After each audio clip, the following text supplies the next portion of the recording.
When asked by a young man to speak more quietly on his cell phone, a Hong Kong bus rider berated the man for nearly 6 minutes with angry insults and obscenities.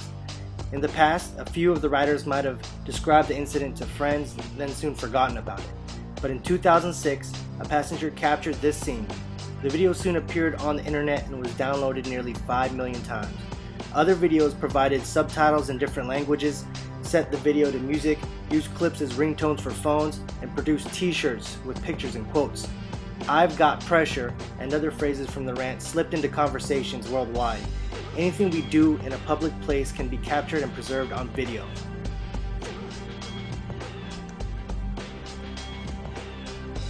People with creative talents are quick to embrace new technologies. Inexpensive and sometimes free, image manipulation tools powered a burst of creativity from computer art to electronic music to computer-generated movies. With increased bandwidth, digital cameras, tools for manipulating videos, and space on social networking sites and video sites came an explosion of short amateur videos. With these videos, often humorous, sometimes quite serious, we can see a soldier's view of the war in Iraq, someone's encounter with aggressive whales, an arrest by police. Less than 2 years after YouTube's founding in 2005, people posted more than 65,000 videos a day and watched videos more than 100 million times a day.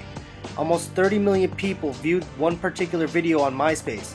That is more than the number who watch most television shows. Are people wasting an extraordinary amount of time? A lot of the videos on such sites are junk, although some are truly creative and entertaining. Mundane and silly videos sometimes attract a big audience. Only a few hundred people watched a video of a US senator debating his opponent during an election campaign, but 80,000 watched a video of him sleeping at a meeting. Does this reflect superficiality and immaturity of the young people who flock to video sites? Or is it just another reminder of the falsity and irrelevance of most politics? Perhaps it indicates that people go to these sites mostly for fun and relaxation. As with blogs, the popularity of video sites presents opportunities for initially unintended uses, both valuable and annoying ones. Some sites include videos of classic performances by now dead musicians. Significant news and journalistic video could follow, eventually turning some sites into valuable video libraries.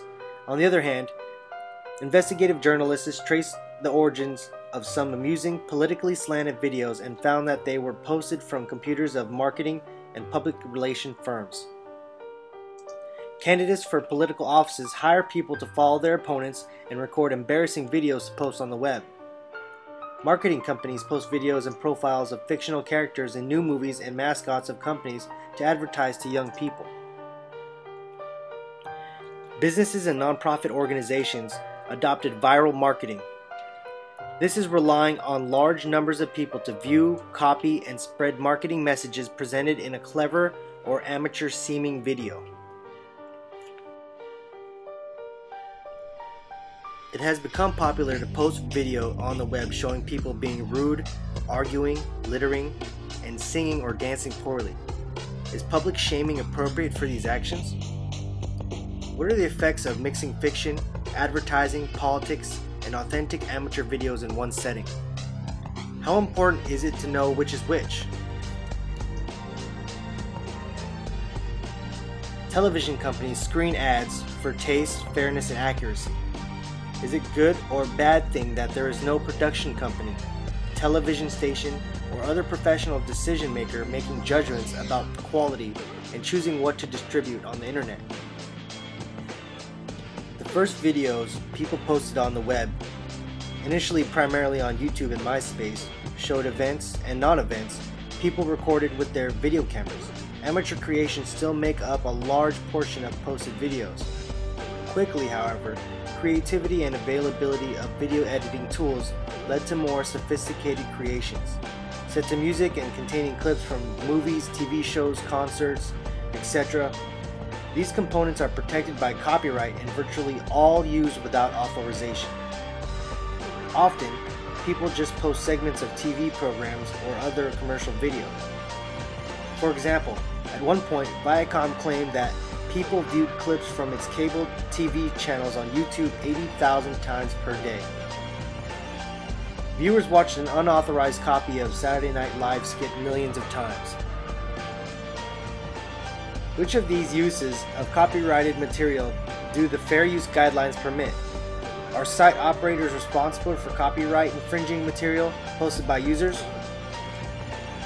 Are there solutions other than lawsuits and criminal actions that can address the problem of infringing uses in ways that do not discourage or destroy new creative forms and venues?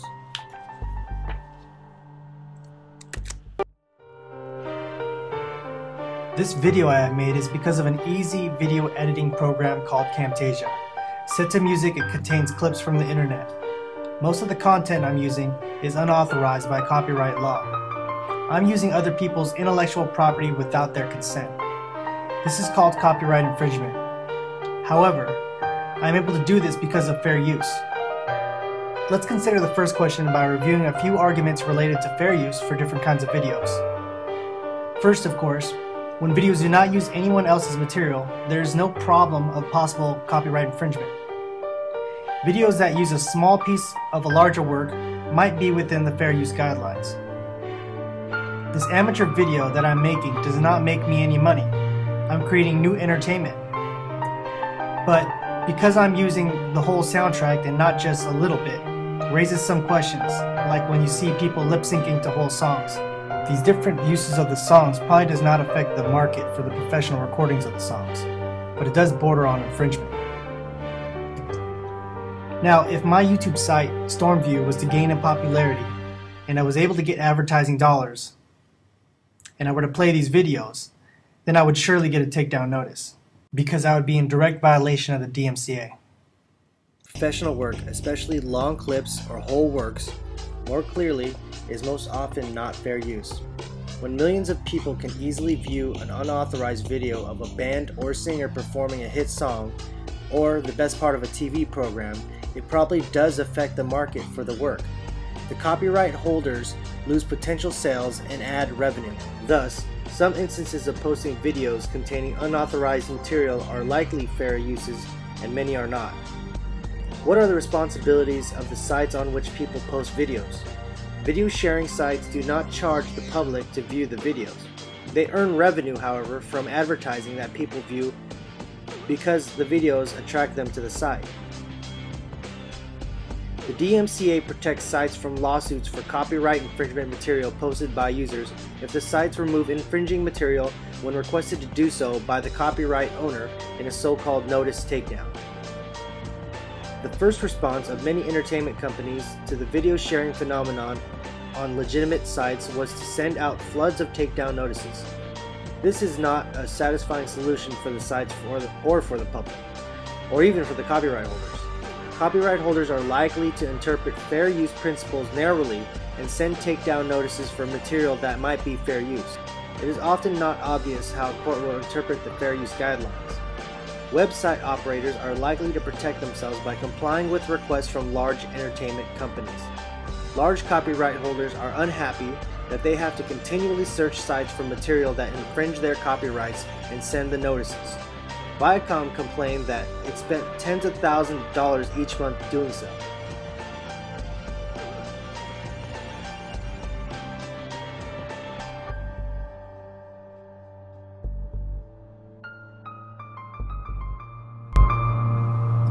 The takedown requirement of the DMCA is clearly open to abuse that threatens free speech. A study of takedown notices found that for about 30% of the notices, there's a significant question whether the material actually does infringe copyright. The fair use provisions protect much of it.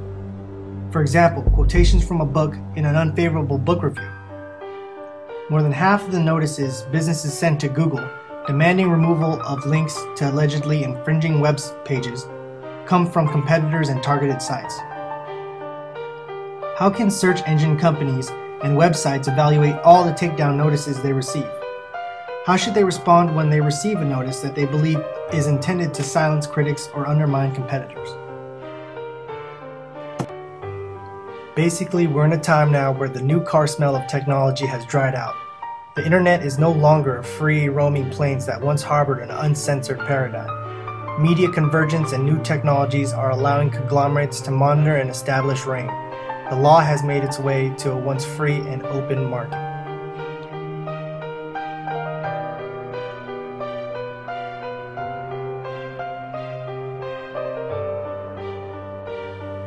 It makes you remember and think about the promise that the internet once was.